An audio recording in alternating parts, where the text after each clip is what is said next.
y a bien souvent aussi des mots qui dépassent les pensées. On arrive à une situation qui devient difficile, et pour moi en particulier. Je pense avoir jusqu'à présent fait ce qui était de mon maximum dans toutes les circonstances. En particulier en ce qui concerne les associations, en ce qui concerne la présence sur le terrain des associations, ce qui concerne les réceptions des personnes au niveau de la mairie, et pas simplement sur des visites de quartier faites au pas de course. Les seules personnes que je n'ai pas voulu recevoir, ce sont celles qui venaient pour qu'on essaie de leur faire sauter un PV. Je ne vois pas en quoi ça pouvait intervenir dans mon rôle. Par contre, on arrive à une situation qui, pour moi, je vous ai dit, devient très difficile, pour ne pas dire impossible à gérer. Donc les dissensions sont apparues au grand jour dernièrement, avec des points qui ne sont pas la vérité. Les grands discours grandiloquents n'apportent jamais rien, si ce n'est, encore une fois, comme on lui disait tout à l'heure, faire le buzz. Le buzz, c'est pas ce qui m'intéresse, je préfère rester modeste. Je n'ai pas de prétention électorale ou électoraliste, ni, ça n'a pas été le cas ni pour le départemental, ça ne sera pas le cas pour les législatives et pas pour d'autres. La seule chose que je peux constater, c'est que, évidemment, moi, j'ai un examen de conscience à faire. Je n'ai peut-être pas toujours été ce que certains auraient voulu voir. Il y en a certainement d'autres qui sont plus intéressés que moi-même par cette fonction qui est très prenante, mais qui, malgré tout, était une fonction que je prenais plaisir à éprouver, à réaliser jusqu'à un certain temps. Maintenant, ça devient de plus en plus difficile. J'ai pu avoir, comme je vous ai dit, des défauts, les autres en ont aussi, que chacun se regarde dans la glace, et que celui, comme disaient certains,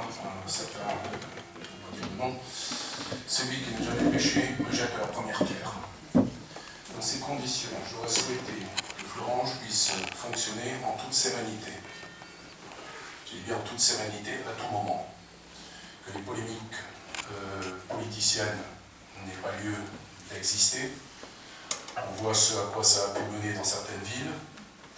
À partir du moment où on est axé uniquement sur la politique, je ne pense pas que l'on apporte ce que les gens de la ville attendent. Je n'ai pas voulu faire de la politique politicienne, je n'en ferai pas, je n'en ferai plus. Je veux simplement que tout un chacun prenne conscience du fait que le personnel souffre de cette situation, qu'il s'agisse du personnel administratif, du personnel technique, que les associations se posent des questions, que les Florangeois se posent des questions. Et moi, je m'en suis posé depuis bien longtemps, jusqu'à en arriver à une situation de ras-le-bol, une situation de ras-le-bol qui m'amène maintenant à dire stop. Donc, je vais quitter ma fonction de maire. Je vais présenter ma démission au préfet parce que je me trouve dans une situation où ce n'est plus vivable. Je demanderai simplement une chose, c'est qu'on respecte. Ce mot respect doit avoir une importance pour tout un chacun. Qu'on respecte non seulement la fonction, mais qu'on respecte les personnes. Les polémiques, ce n'est pas ça qui fait avancer les choses. La ville a besoin d'autre chose. Elle a déjà souffert d'une image de marque particulièrement dégradée depuis 2012. Quand le président de la République nous disait encore il y a 10 jours il faut changer l'image de marque de Florange, il a cité Florange au moins une vingtaine de fois, je ne vais pas compter exactement, lors de son discours à Metafensch.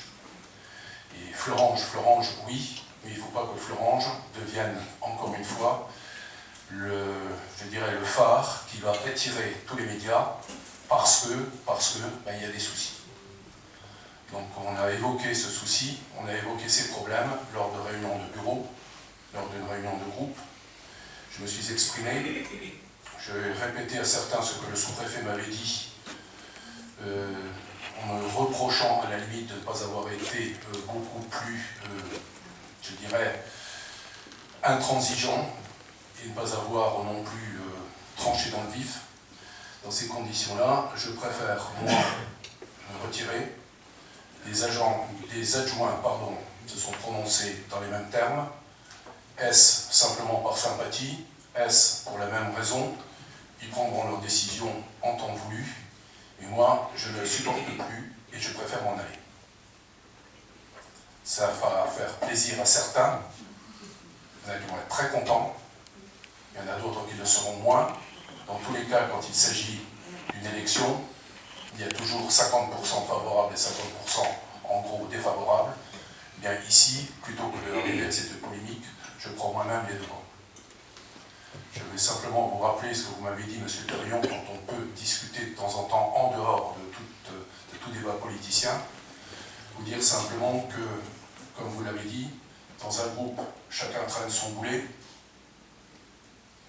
Je pense que je ne trahis pas votre pensée. Et vous m'avez dit aussi, gardez-moi de mes amis, mes ennemis, je m'en charge.